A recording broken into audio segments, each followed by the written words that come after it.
Odin is an Elbaf, and he's gonna play a massive role in the future of the Elbaf arc. At least that's what I think that Oda has been trying to tell us all, because I was really trying to figure out what the point of the last few chapters has been, and I do think that I found the answer here. And it's all thanks to this giant raven right here, who is confirmed to be the one who has brought Luffy and the Thousand Sunny to the false sun gods. And while that hint doesn't seem like that much at first, let's break down all the crazy evidence leading me to believe that we will be seeing Odin very soon as the central character of this arc. And first, of course, we have to start with Mugen right here, because what you may or may not know is that Mugen is actually a combination of two mythical ravens, Hugin and Munin. And these two are actually set to serve the Norse god Odin by flying around the world and bringing him all types of information. And so in classic Oda fashion, he has taken this bit of Norse lore and twisted it by combining the two ravens into one animal. And while at first it may seem like Mugen here is serving the false sun god, in reality I think it's much more likely that both the false sun god, who is wrote by the way from the New Giant Warrior Pirates, and Mugen are actually followers of a much greater and more important character, who I of course think is Odin. And the reason for this is actually pretty simple, because in this chapter we learned that Road here was not happy that his former leader Hyrogin decided to join the Straw Hat Grand Fleet. And while we don't know for sure if he officially left the New Giant Warrior Pirates, he clearly didn't want any part of being a subordinate to Luffy, and thinks that the giants should not follow humans. Which is actually a super important detail, I think, because it sets up that there are actually at least two different groups of giants in Elbaf. The ones that are really cool with being friends with humans, and another group that think that the giant race is superior, but we'll get deeper into that in just a few moments. Because just based on Road's personality here, it really seems highly unlikely to me that he would just go off on his own, if you get my drift. Instead, I think that he probably left the New Giant Warrior Pirates and is now acting under a new leader, who of course I think is Odin. Because just listen to this. Road here really clearly likes to be in control, but so far all of his control has been through tricks like the mirror box, for example. Also, he got zapped by Nami, not to downplay her at all, but I highly doubt that he can actually control this Raven Mugen, which means that someone else is most likely commanding Mugen in order to bring people and information from the outside world. And also Road was really surprised what Mugen was bringing to him. So Road is serving kind of like the gatekeeper of Elbaf, or wherever this place is, just like Heimdall from Norse mythology, if you want to think about it like that. But the Raven Mugen's role isn't the only hint, of course, of Odin's existence, because haven't you ever wondered about Loki always being referred to as the Prince of Elbaf, or a Prince of Elbaf? This video is sponsored by Holzkern. Now, if you haven't heard of them, they're an Austrian brand that makes beautiful watches and jewelry for both men and women, and one of my all-time favorite sponsors. I gotta say, I've been wearing their watches for years now, and what I love is that their stuff is not only beautiful and absolutely stylish, but that every single piece is crafted from natural materials. I'm serious, every single product I own from them is absolutely unique because of that, just like how every One Piece chapter has its own vibe, you know, you get the drift. They make everything in limited quantities, so you're getting something really special that's built to last. Plus, their wood is FSC certified, meaning that they're committed to fighting deforestation as well. And for me personally, it's not just about style, it's also a bit about making a statement about quality and sustainability as well. And get this, they offer a 2-year warranty on their products as well. That's confidence in their craftsmanship, I think, right? So if you're thinking about adding a little bit of natural pirate wrist to your look as well, use my code Ohara and the link below, or simply scan the QR code on screen here for 10% off this month's campaign. Trust me, it's like finding your own little treasure, no map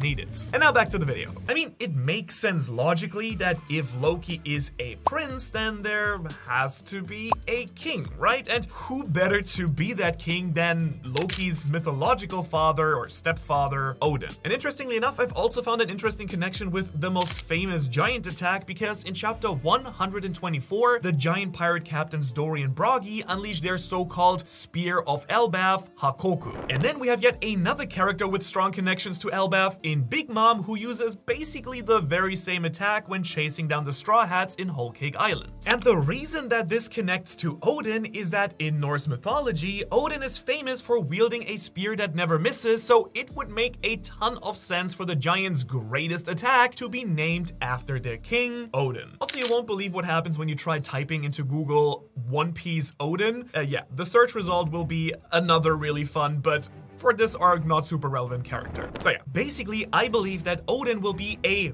real character in the story and actually play a major role in the future of this arc. And before we get into what exactly that role will actually be, I think, let's break down all the other connections to Odin that already exist in the story. Starting with his many children, because as you may know, mythological gods tend to get around and have a lot of kids. And while in the mythology, Loki is only an adopted child of Odin, he does have other kids, such as, for example, the god Tyr, the Norse god of war and justice, who has just so many incredible similarities to Shanks that I talked about like 5 years ago on my channel. For example, missing his arm. In fact, Tyr sacrificed his arm to the monster Fenrir, a giant wolf, in order to save his friends, kind of similar to how Shanks sacrificed his arm for Luffy to a giant beast as well. Most importantly, both did that voluntarily. Funnily enough though, Shanks' famous scar also resembles an attack from a wolf claw, so there's that similarity as well. And Tyr was also known as a legendary swordsman and said to embody the sense of justice in the world. Plus, on top of that, Shanks of course has also many other parallels to Norse mythology, such as his ship being modeled after Viking ships. But that's not the only one of Odin's sons though, and I personally would love to see Odin's most famous son, Thor, make an appearance during the Elbaf arc as well, because as we've pointed out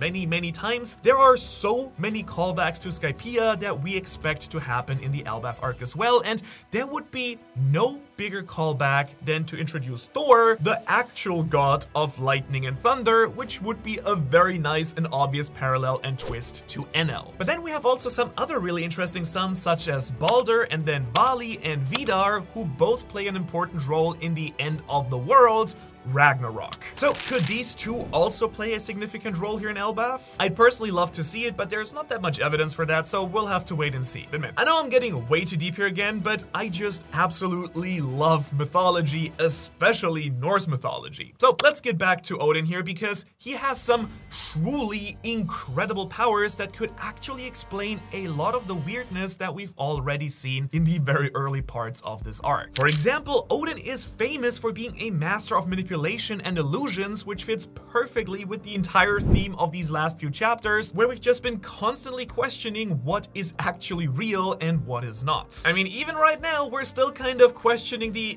drawing mistakes from a few chapters ago and whether those were actually intentional by Oda or not. Right now, it looks like they weren't, but who knows at this point. Plus, we had the cat line transformation and the fact that all of these captured people here are actually acting like nothing is out of the ordinary, so it would fit pretty perfectly if some of this was illusions or mind manipulation or magic from a powerful character like Odin. But as you can imagine, that is hardly Odin's only power, because in the mythology, he also has godlike mental abilities, such as the ability to see the future and even multiple timelines, so that fits pretty perfectly with him having advanced observation haki. He was also known as a shapeshifter and could manipulate the weather, so basically an all-powerful god, kind of like Zeus. And while I don't think that the One Piece version of this character will have all of these crazy powers, because that would be way too much, a few of them would certainly fit the story insanely well. And I've actually already talked a little bit about this and many other things that I thought about in my early reaction to the chapter, which you can get early access to every week by supporting me on Patreon. Thank you so much to all the Patreons who do support the channel, link in the description below. However, no matter what Odin's powers turn out to actually be in the story, if he's a real part of the Elbaf arc, then he will surely play a huge role in the Straw Hat's journey, right? And honestly, if Odin is actually real, there are pretty much two ways that I can see this playing out. Either Odin is a good guy who will help the Straw Hats, or will be the main villain to be overthrown. Pretty real deep analysis here, right? Seriously though, let's start with the idea that Odin is a good guy who will help the Straw Hats, or the Straw Hats will help him in some way. And there are really two possible scenarios for how I could see that happening. First, Odin could be the current king of Elbaf and is going to train the Straw Hats to help them get stronger for the actual finale of the series. I mean, this fits kind of nicely with the idea that Shanks is friendly with the giants, and it's even possible that the red-haired emperor could have asked Odin to help the Straw Hats progress on their journey. And I think this could actually play out something like the legend of Hercules, who had to face a number of really intense trials given to him by his king. But honestly, to me, the much more interesting option, in my opinion, is that Odin is actually not the current king of Elbaf, Elbaf, but instead is a fallen king. Let me explain. Again, we do know that Oda loves to make twists on the lore that he takes inspiration from, and what better way to twist Norse mythology than have Loki take down Odin and take over his throne successfully. To me, this would set up the perfect storyline for the Straw Hats to become allies with Odin and help the fallen king reclaim his throne. And this of course also perfectly aligns with the main theme of many other One Piece arcs where the Straw Hats take down the false king or false god and help the rightful ruler reclaim their rightful place. In fact, to continue with the Skypiea similarities for this arc, Odin could be kind of like the old man Gunfall, who was the real god of Skypiea before the false god Enel forced him out. And on top of that, that storyline would actually make a ton of sense considering the conflict that was introduced in this very chapter. Because we have to keep in mind that Oda wouldn't just make up Road's problem with the Straw Hats for no reason whatsoever, right? I mean, if Road doesn't believe that the giants should be following Luffy or any human at that, then there are probably many other giants who believe that very same thing, which leads to the most likely narrative arc here, which is that Luffy and the others will have to prove that they're actually worthy of following, and eventually Road will be the main character who will change his mind by the end of this arc. And if Road is now serving Odin, what better way to do that than have the Straw Hats help Odin reclaim his throne? So it all fits pretty nicely, right? That's why I'm really convinced at this point that we could be meeting Odin very soon, or even as soon as the next chapter possibly, considering what happened at the end of this chapter, because as the Straw Hats are smashing through the wall in the diorama, all of them do seem to think that they've now broken free. However, Luffy then has this "oh" remark and a smile, which of course could mean so many different things. It could be that he's just amazed by what he sees on the other side of the wall, or it could be that he is surprised by what he sees. Surprised like he sees this awesome new powerful looking giant waiting for him and the rest of the group. And if that's the case, then it could very well be Odin, I think, as we've been suggesting, but I mean, we'll find out very soon if that's the case. Or I mean, this could all of course also be completely wrong. It is of course possible that even if Odin does exist in the story, that he will just be a straight up bad guy who the Straw Hats will need to defeat before the end of the arc. Even that isn't going to be quite as simple though, because the one thing from Norse mythology that I'm like 99.9% positive will in some way or form occur in Elbaf is of course Ragnarok. Now we do know that Ragnarok is supposed to be a terrible destruction of the current world, which will then cause the new birth of the next worlds. And from the mythology, we actually do know that Odin's main goal is to unite the 9 realms in order to prepare to stop Ragnarok. Which is a good goal, right? I mean, who wouldn't want to try and stop the end of the world? Except that we do know that Odin will do whatever it takes to achieve that very goal, even using some pretty awful methods to get what he wants here. So what I'm getting at here is that I could absolutely see a storyline where Odin is trying to prepare to stop the end of the world, whether that be the downfall of Elbaf or even the destruction of the larger One Piece world, which we now know is slowly happening, but he is going about it in the completely wrong way, which is where the Straw Hats could come in and show him just how the world should actually be saved. And again, I think this works for both the idea of Ragnarok happening in Elbaf or Ragnarok being the ending of the entire world, kind of hinted at by Dr. Vegapunk, which is just basically exactly what he described to us in his message with the flooding that's occurring right now. And if Luffy is able to prevent a disaster in Elbaf, it could be the final straw in convincing everyone that he's actually worthy of believing in, and basically that he's the one that's gonna save the world. This in turn could actually unite the 9 realms that I've also been speculating about that they probably exist in Elbaf, or in other words, all the races of the One Piece world, and get them to fight together to overthrow Imu and the world government. And let me tell you, earning Odin's trust could lead to some pretty insane lore drops, because one thing I bet you didn't know about the god Odin is that he is sometimes depicted wearing a large brimmed hat, which could tie in somewhat nicely to the concept of the straw hat being an important symbol for the giants as well. Just remember the giant straw hat in Marijua. And just to speculate speculate a little bit more on this and thinking about the fact that Nika could have been a giant or at least a buccaneer from the past, then what if Odin is actually in the ancient lineage of the sun god Nika? And this could just lead to some super interesting reveals about Nika, Joy Boy, and so much more about the distant past, which, come on, I mean, you probably agree, we're just gonna have to get some of that in Elbaf. But we're not done talking about Odin quite yet, because one of his hobbies, officially in the mythology,